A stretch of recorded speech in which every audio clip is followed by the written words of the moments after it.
Hello, good evening and welcome to TV3 News 360 live on TV3. I am Portia Gabor. And I am Martin Asiedu-Dartey. Let's bring you headlines for the next 1 hour.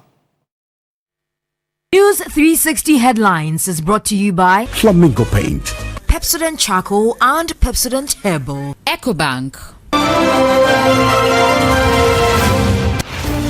Coming up this evening, Majority Leader questions the minority over the continued absence of former Finance Minister Ken Ofori Atta from Ghana.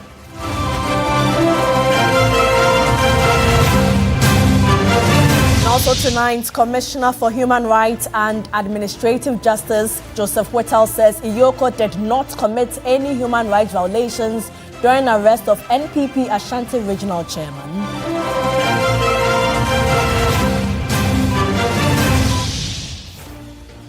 And later in the bulletin, President John Mahama says there is evidence of illicit wealth and procurement of properties that has gotten state anti-corruption agencies interested.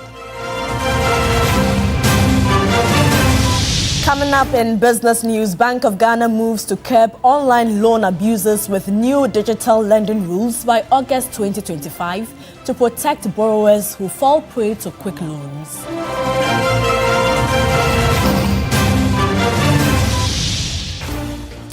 And on the international front, 5 killed in attack on UN aid convoy in Sudan.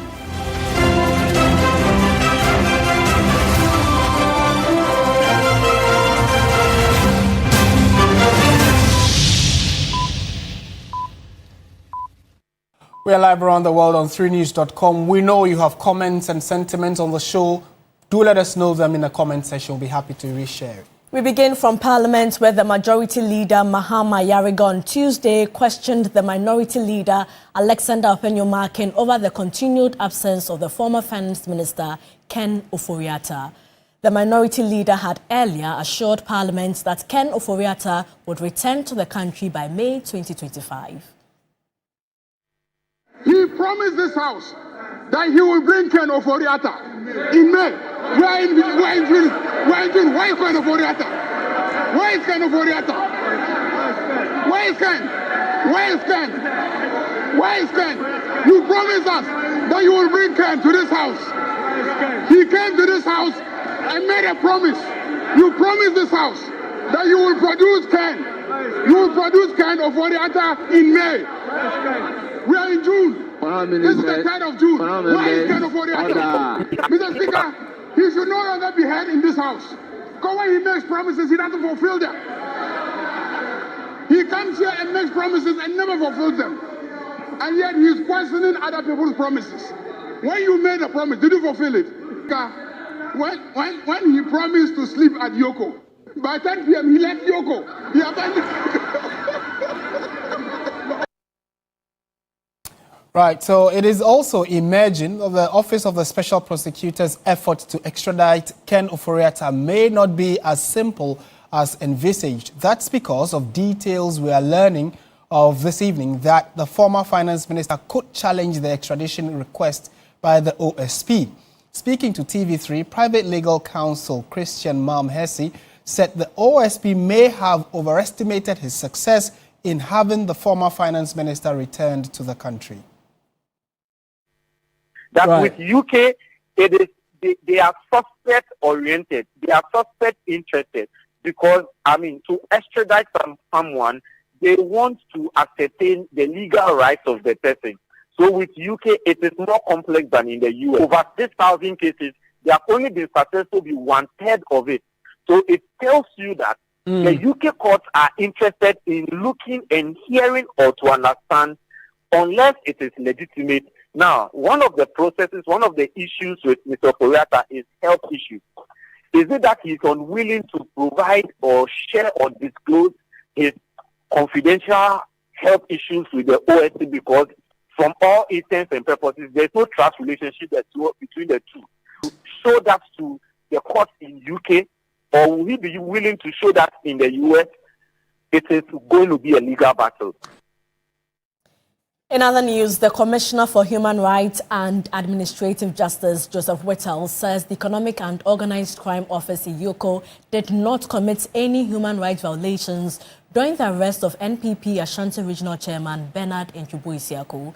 He affirmed that IOCO adhered to due legal processes in carrying out its mandate. IOCO administratively did the right thing. Any of us is subject to arrest at any given time. And they have the powers of the police. They arrested him. There has been a delay. They granted bail within 48 hours.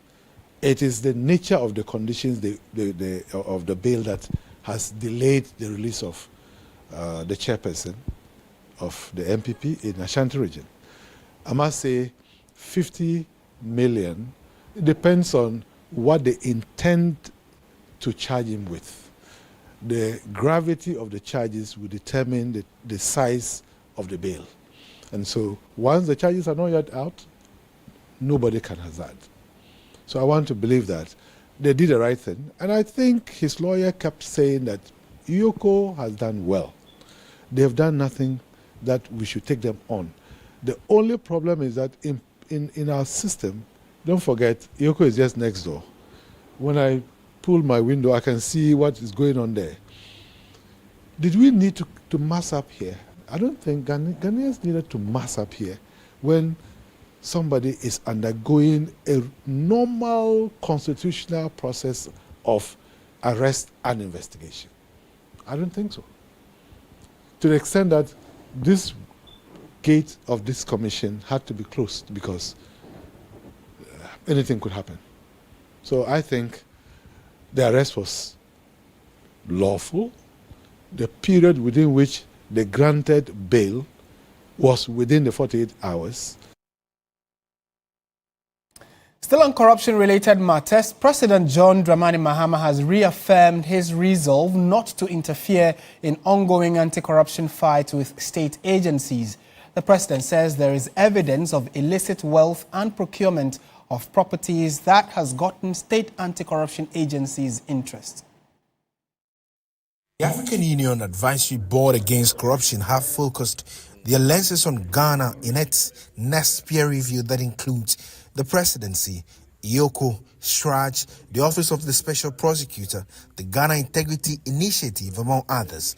The government's ignition in the Operation Recover All Loot has drawn interest from the African Union Advisory Board on corruption. As the solid nature of Ghanaian institutions, the establishment of the Commission of STRAJ, the Office of the Special Prosecutor, IOCO, and all these are a testimony of your commitment to create an anti-corruption space. These structures play a crucial role in the promotion of transparency in the fight against corruption. We also want to commend Ghana's effort in assets recovery, particularly looted assets. The African Union has taken interest in Ghana's anti-corruption fight as government has set in motion measures in tackling corruption, electing to go under peer review. President Mahama first indicated the constitutional review processes Ghana is undergoing. And so we are expecting the report of the Constitutional Review Committee in August. And I'm sure that some of the recommendations will cover issues to do with assets declaration and other means to support the fight against corruption. He further reiterated his resolve not to influence any investigations. One of the major problems that was affecting our fight against corruption was political interference. The anti-corruption agencies were not allowed to do their duty without being interfered with by the political elite. I have told the public and assured my Attorney General and Minister of Justice that I'm not going to interfere in their work, and that if the anti-corruption agencies go after anybody, I'm not going to try and influence them to drop any investigation against anybody, both for those who served in the previous regime, many cases of which we are currently investigating. We set up the oral committee. It identified 33 cases, and it was handed over to the Attorney General, and he's created special investigative teams to investigate each of them. Some of them, they have found a lot of evidence of, procurement of properties, with illicit wealth and all that. And so with many of them, they're just at the point of beginning prosecution. Some, they have started the prosecutions, and others are being lined up for prosecution. In more news tonight, there was heated argument between the Energy and Green Transition Minister and the Deputy Ranking Member of the Energy Committee in Parliament over whether the ECG containers were missing or unaccounted for. Here's a report by Evelyn Tinma. The Energy Committee invited the Minister for Energy and Green Transition to brief members concerning some missing ECG containers reported to have been found. Deputy Ranking of the committee, Collins Adumako-Mensah, wanted the Minister to reconcile whether the containers were missing or unaccounted for. The discussion on radio and on television was that containers were missing. That is the fact. And that the containers have miraculously vanished from the ports. That those were the words. It was not about containers have been, what was the word my brother used? Unaccounted for. They say it's missing. And that a committee had gone to the port to verify the 2,491 that has been given by ECG. When they went, they only found about 1,300 something. There was a rush into the media to create a certain impression. He said, oh, the minister's tone is not different. And that what they heard on TV or radio is that containers are miraculously missing.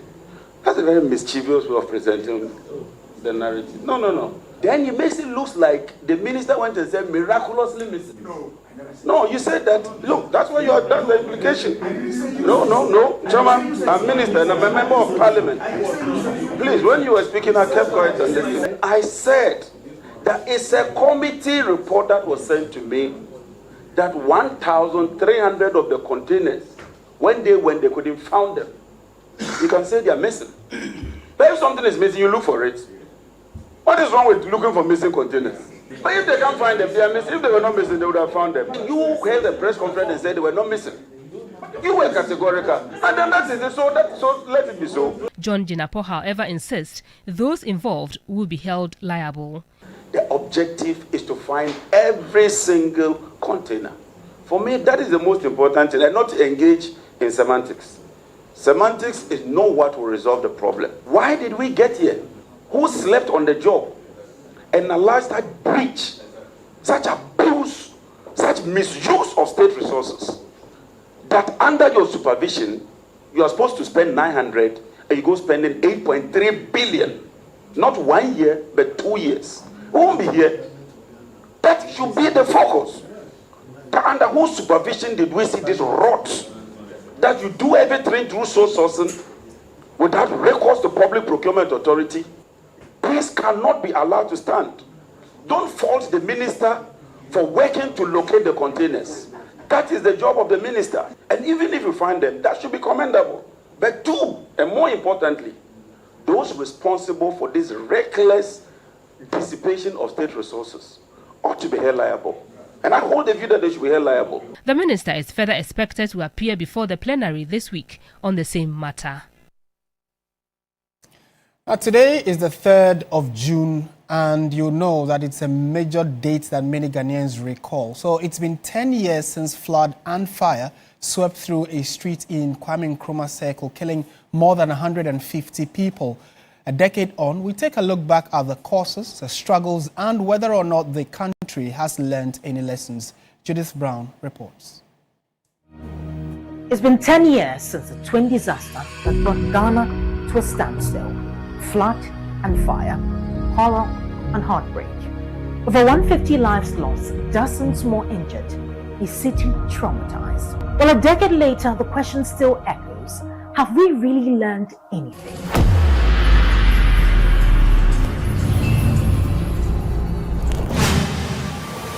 It happened on a Wednesday, June 3, 2015. In the heart of the city, Kwame Nkrumah Circle was one of the worst hit areas.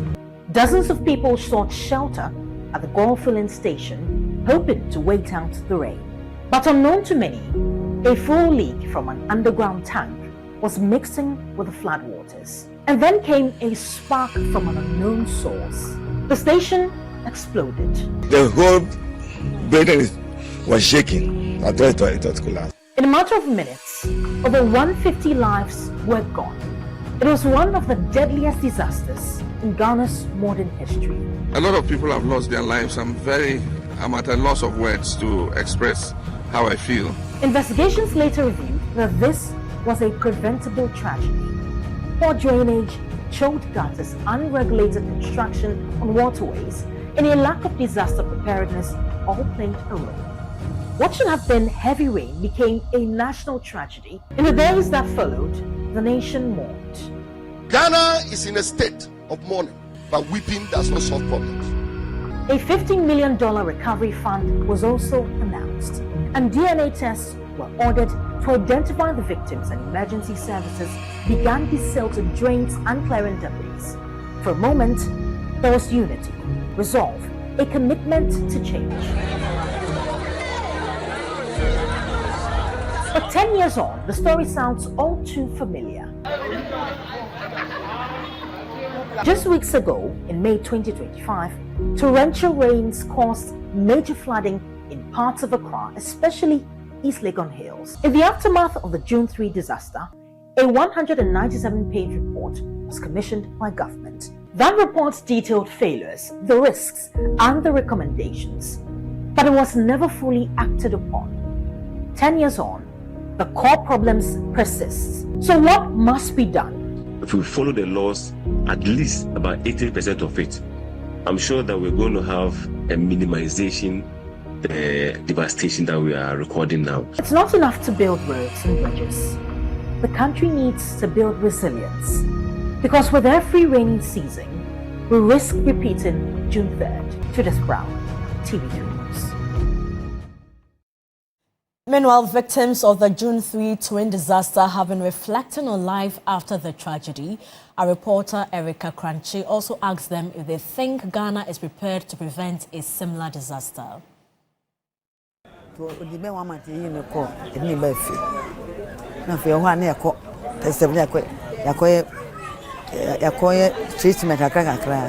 son was a victim. We received thousand cedis, but it was not from the government. The issue of flood here is quite intense. The gutters are too small.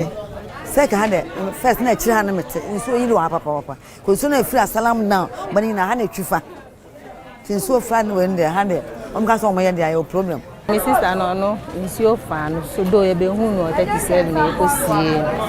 sister died and my brother-in-law was severely injured. We received no form of compensation.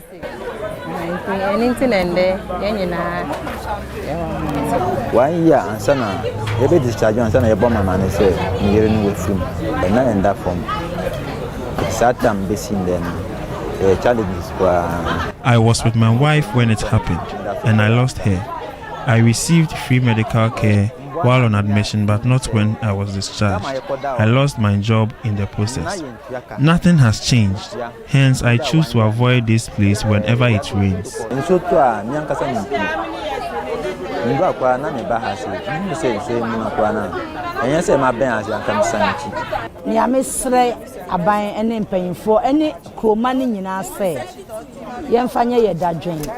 I asked that the government, together with the citizens, put measures in place to help mitigate the problem. The citizens should exercise good sanitation.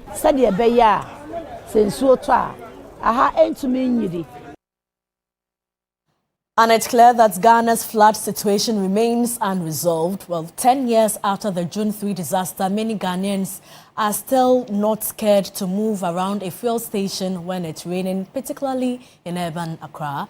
Let's cross over to Martin to share with us the suggested causes, Martin, of flooding in the country. Absolutely. Now, Portia, so following the June 3, and prior to June 3, there have been flooding concerns in not just Accra, but now Ashanti region, the northern parts of the country are recording floods that hitherto were very unknown to them. So based on that, a lot of research and data has gone into what are the key causes of flooding in the country. And interestingly, they have all been summarized into 5 key ones, and we'll take our viewers through them. The biggest causer of flooding, or the biggest causative agent of flooding is, according to the research, is urbanization. Now, when you say urbanization,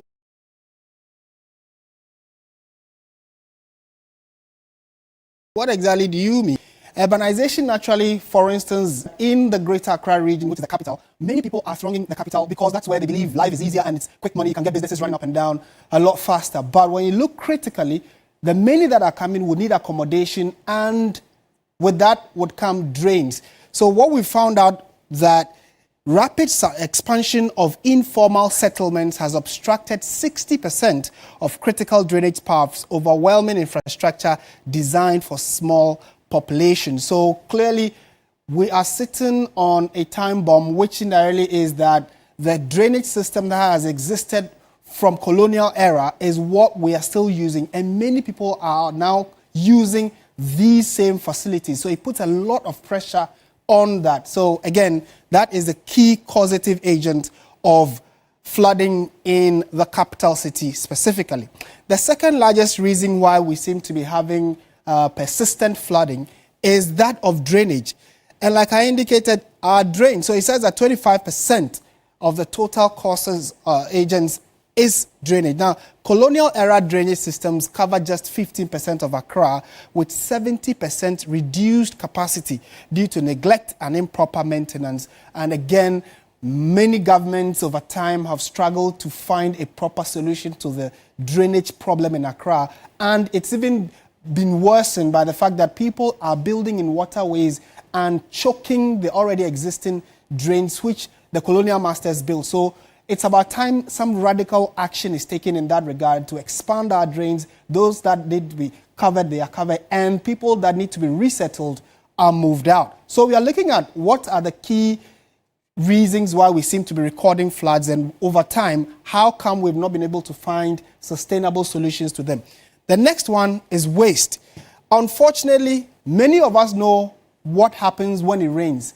You must have seen, or probably you yourself must have thrown your rubbish or garbage into some running water, thinking that it is going somewhere else apart from where you are settled. However, while you've done that, it has bounced the water back and has caused flooding in many parts of the country. So waste management is seen as the third largest causative agent of flooding in the country, especially those that have plastic waste in them. So our research has found out that about 60% of our drains are clogged and blocked by plastic waste, with markets and households directly dumping into waterways during heavy rain. So, I mean, beyond what government can do, you also as a citizen have a role to play when it comes to your waste, personal waste management, and then we can look at the community, the region, and by extension, national waste management strategy.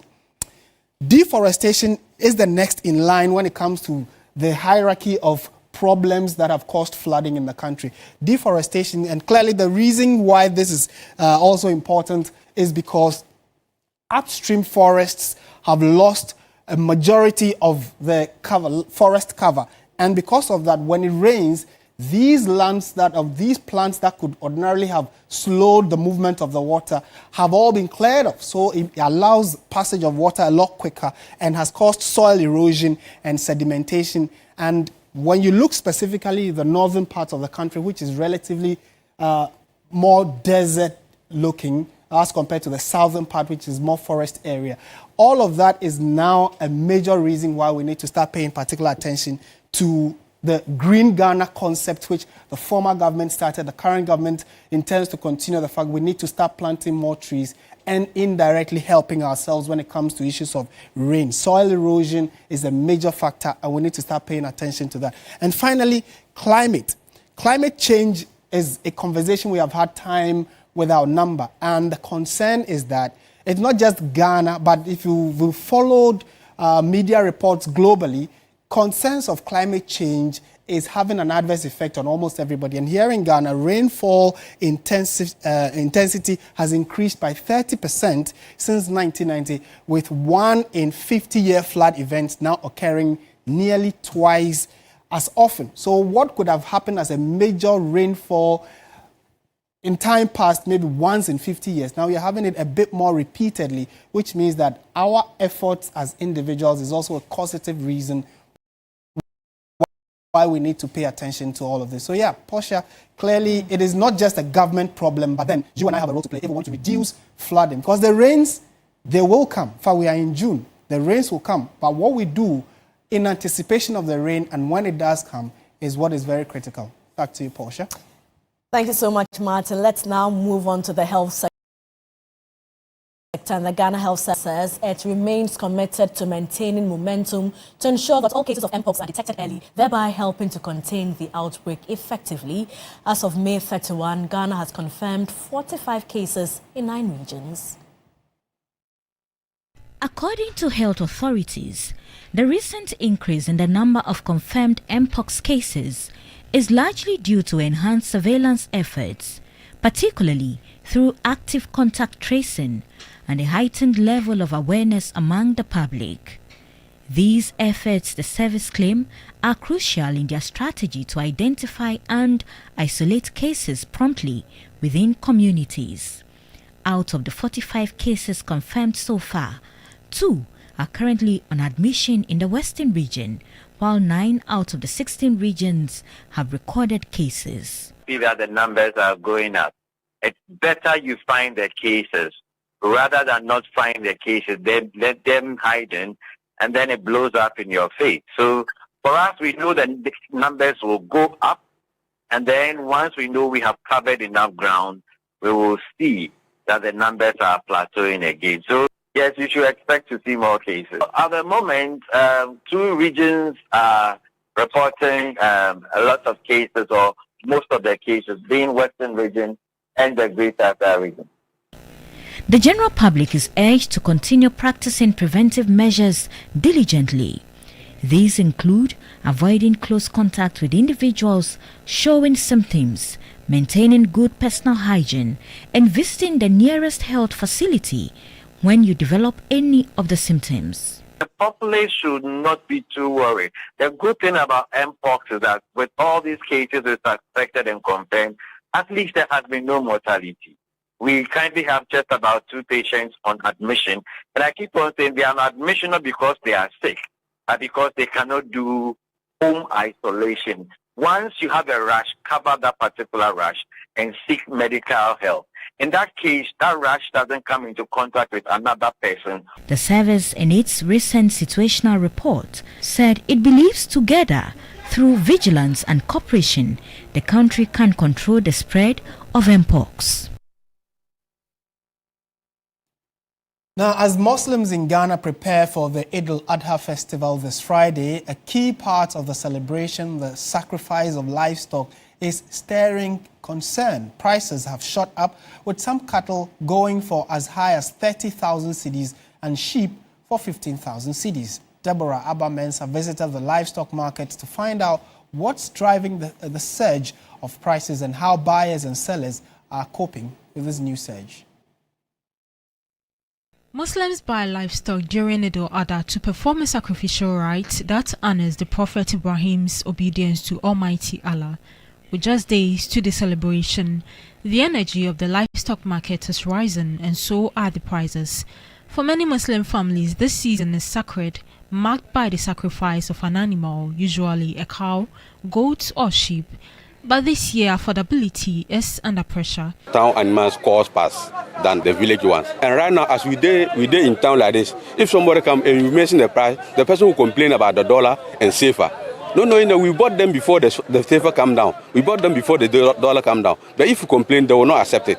You understand? And that's what we are facing here. Some sheep now go for as much as 15,000 Ghana cedis, and cows can reach a staggering 30,000 cedis. The reasons?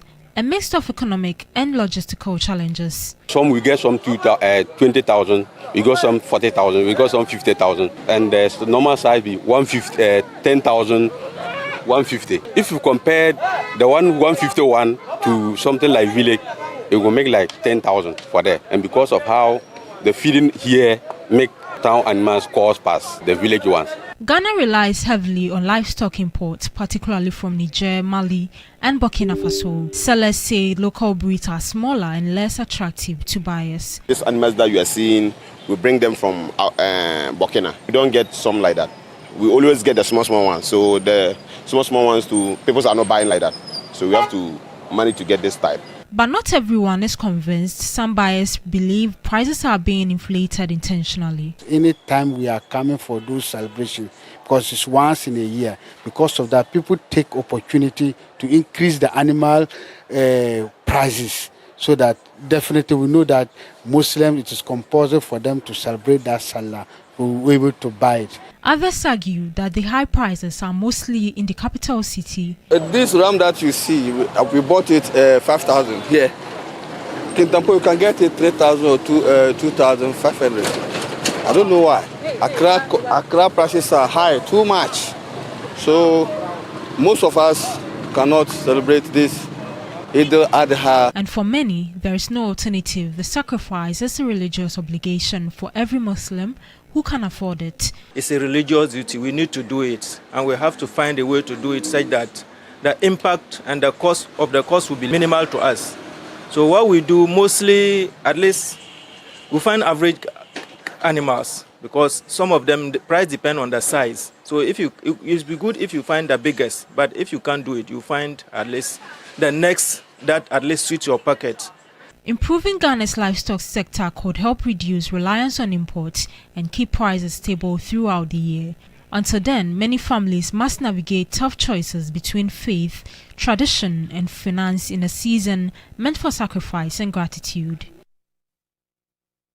Are you rethinking your profession to venture into livestock farming? Yes, actually, yes, on the side.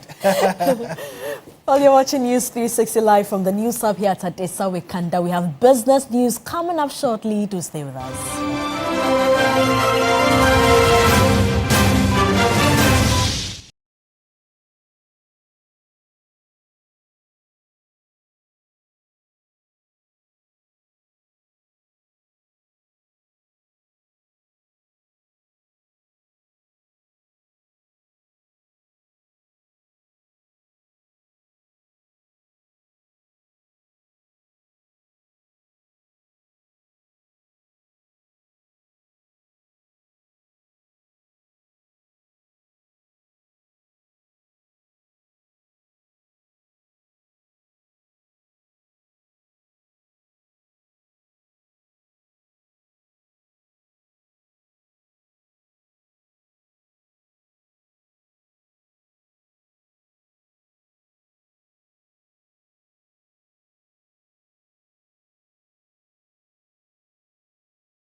The business segment is brought to you by MTN. Touch concentrated perfume.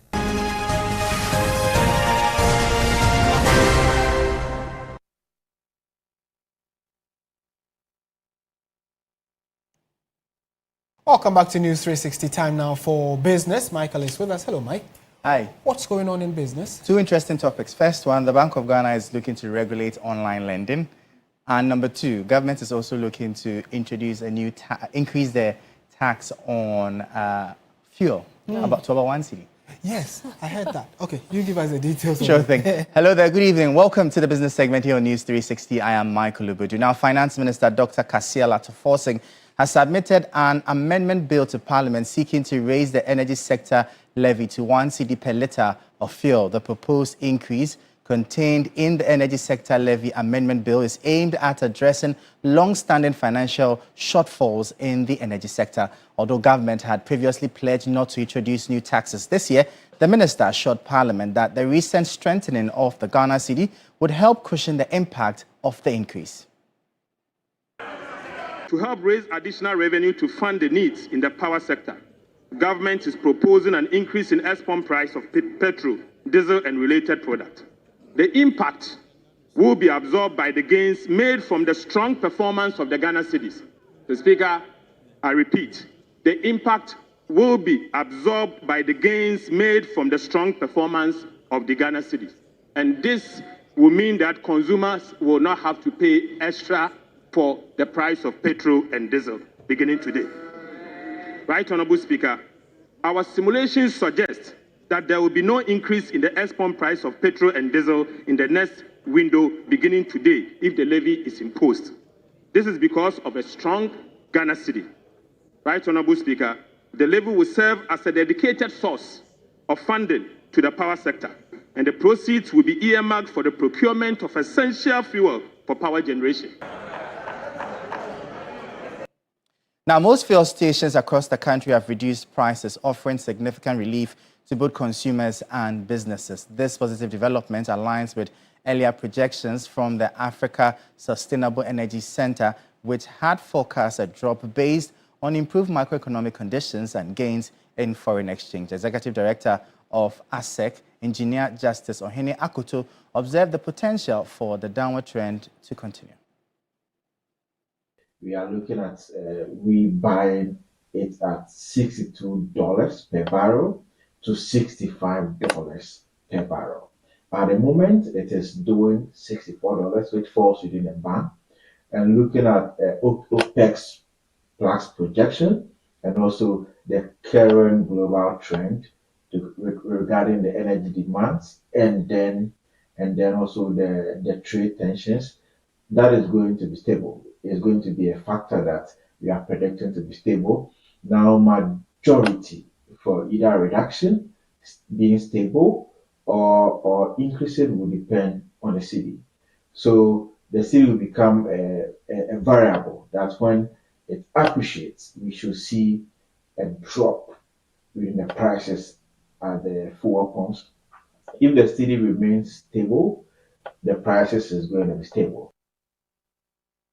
The Bank of Ghana is finalizing new digital lending guidelines expected to take effect by August this year in a bid to tackle growing concerns over the activities of unregulated online loan platforms.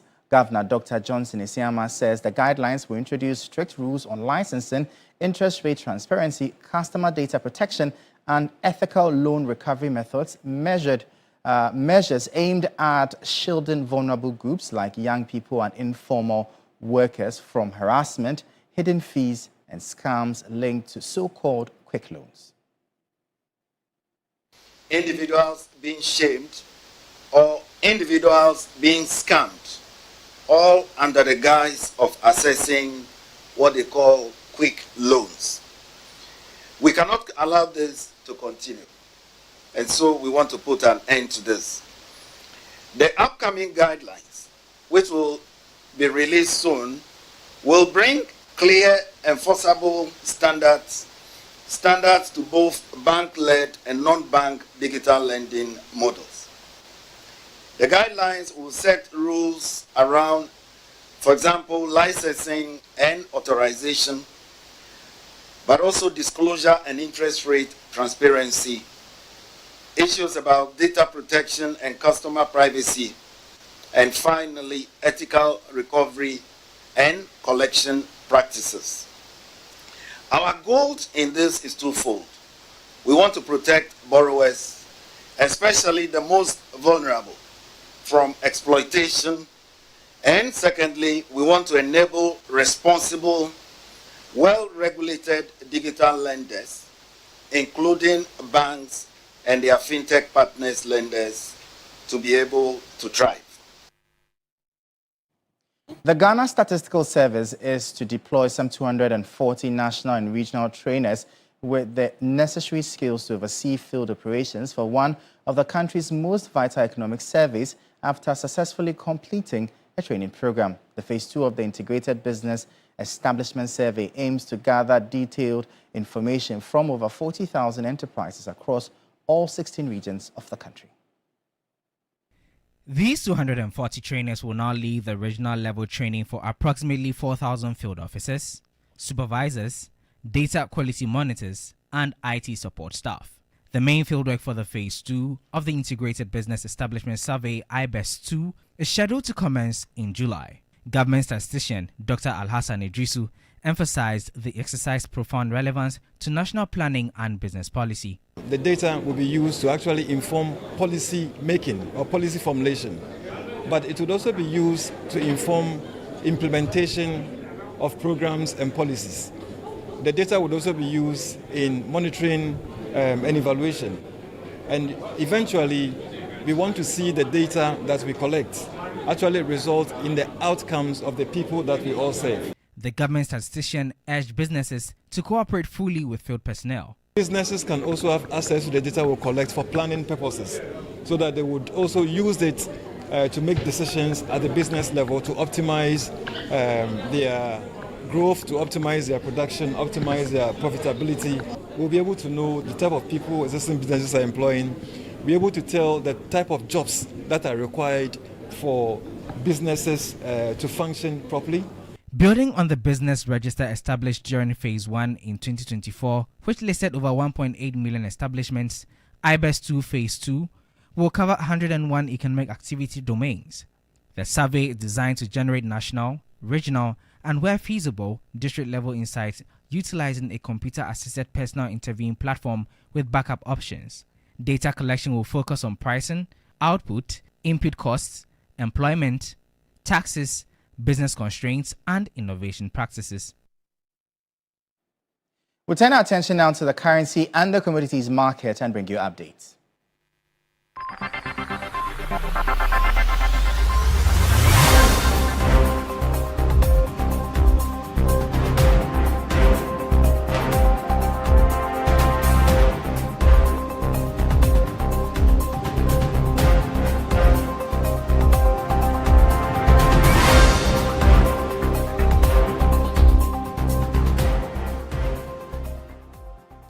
And that'll be all for the business segment here on News 360. I am Michael Obodu. Up next is sports.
Hello there, good evening and welcome to the sports segment here on News 360. My name is Bill Lishen. Now, Ghana's national 100-meter record holder, Abdul Rashid Saminu, has shared his excitement after shattering the nation's 100-meter record.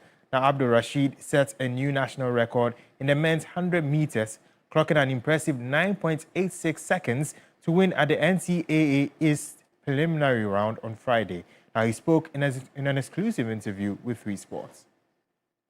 I feel great. I'm happy about that because it's been a long season, having terrible indoors and come out outdoor.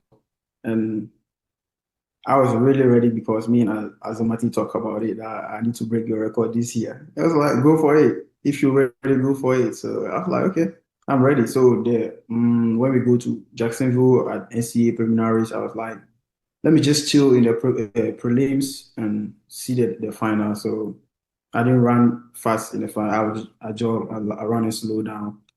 But the final, the body was just ready after my warm up. I was like, yeah, today is today. I need to get the legal win. I crossed the line with 9.8. I was like, what? This is crazy. Yeah, it was amazing. I have a great feelings, and I'm really grateful to my coaches that put hard work on me. Emmanuel Daso and Co. Yeah, they did a great job.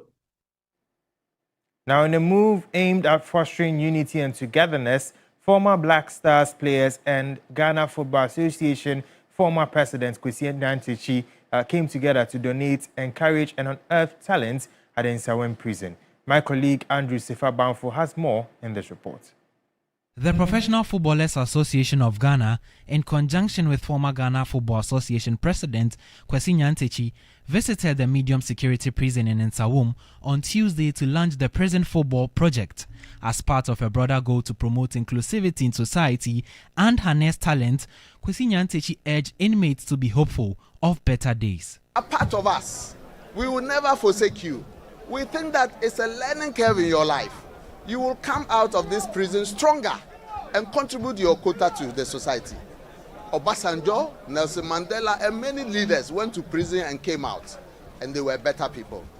This initiative that we are launching today was probably done long time in the past by some of our brothers. Abedi Pele and his brother Kwame Ayu and Nania FC, they used to come and play here. Alhaji Ibrahim Slaitete, may his soul rest in peace, used to bring Liberty Oldies here to come and play football. It is all part of our contribution to reassure you that you are part of the society. Inmates took to the field to showcase their talent in a highly competitive game, which saw ex-Black Stars midfielder Emmanuel Ajimambedu participate. Souvenirs from the Professional Footballers Association of Ghana and Asiedu-Dartey were presented to DDP Patrick Thomas Asiedu, who received it and expressed his gratitude on behalf of the inmates. They've come to motivate us and then to motivate you, my dear inmates, that remember that people are outside there and then thinking about you.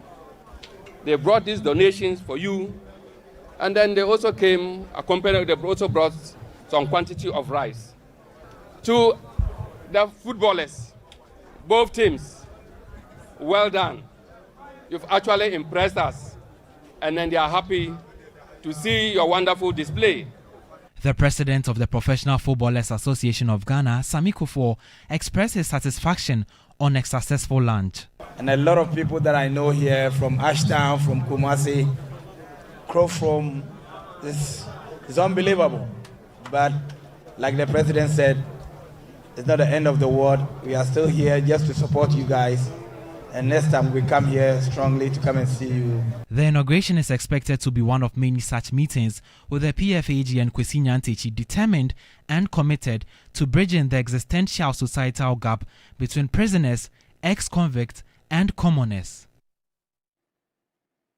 Now to our final story, world number 1 Aryna Sabalenka, who faced 3-time defending champion Iga Swiatek in a blockbuster French Open semi-final between 2 title contenders. Sabalenka edged a tight quarter-final clash against China's Olympic champion Zheng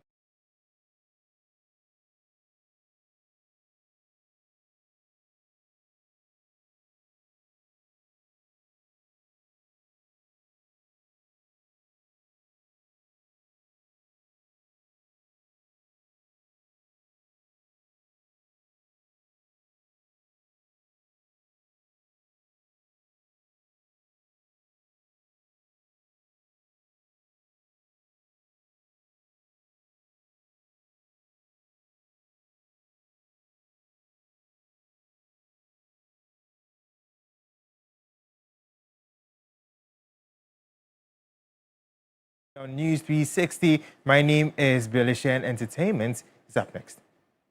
Entertainment news segment is brought to you by GTP Lifestyle, powered by 3 Entertainment.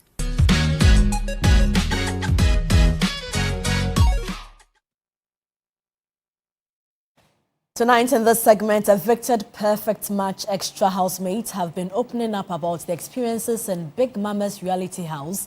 Speaking to 3 Entertainment, the evictees say they are grateful for the opportunity and remain hopeful for better prospects ahead.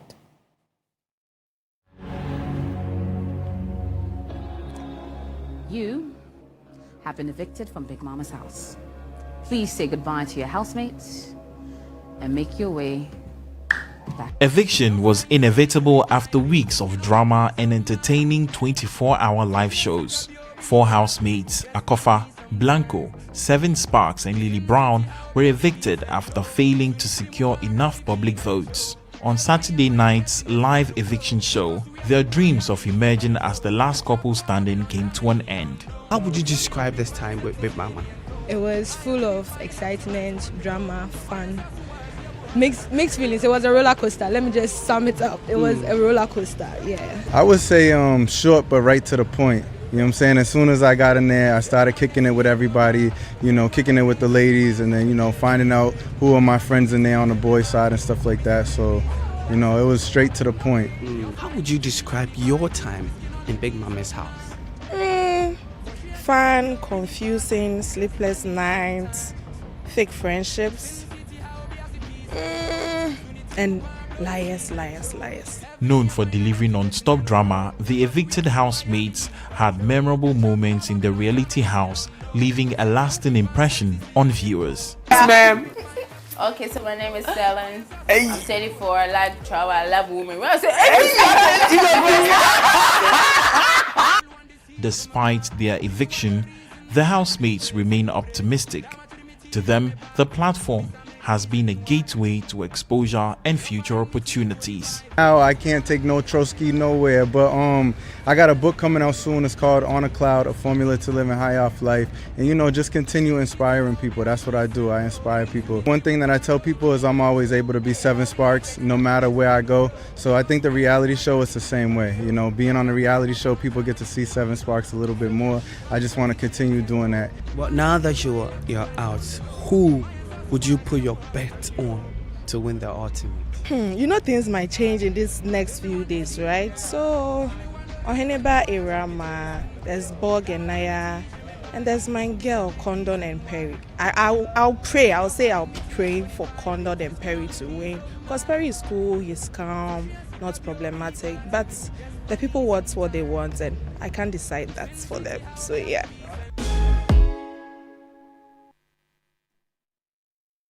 Time now for international news. 5 members of a United Nations convoy carrying aid to the war-torn Sudanese city of El Fasher have been killed in an attack, UN agencies have said. Several people were also injured and multiple trucks burnt in Monday night's assault, which took place near El Koma in the state of North Darfur, they added. The 2 sides in Sudan's grueling civil war, the paramilitary Rapid Support Forces, RSF, and the regular army, have accused each other of striking the UN convoy with drones. 2 people who the Ugandan army describe as armed terrorists have been killed in the capital, Kampala, as the country marks Martyrs' Day, a Christian celebration to commemorate the faithful who died 19th century. A counter-terrorism unit intercepted and neutralized the 2, one of whom was a female suicide bomber, in the upmarket suburb of Munyonyo, Army spokesperson Chris Magezi said. At least 27 Palestinians have been killed by Israeli fire as they attempted to collect aid near a distribution site in Gaza, local officials say. Civilians were fired upon by tanks, quadcopter drones and helicopters near the Al Alam roundabout, about 1 kilometer from the aid sites. The Israel Defense Forces IDF said its troops fired shots after identifying suspects who moved towards.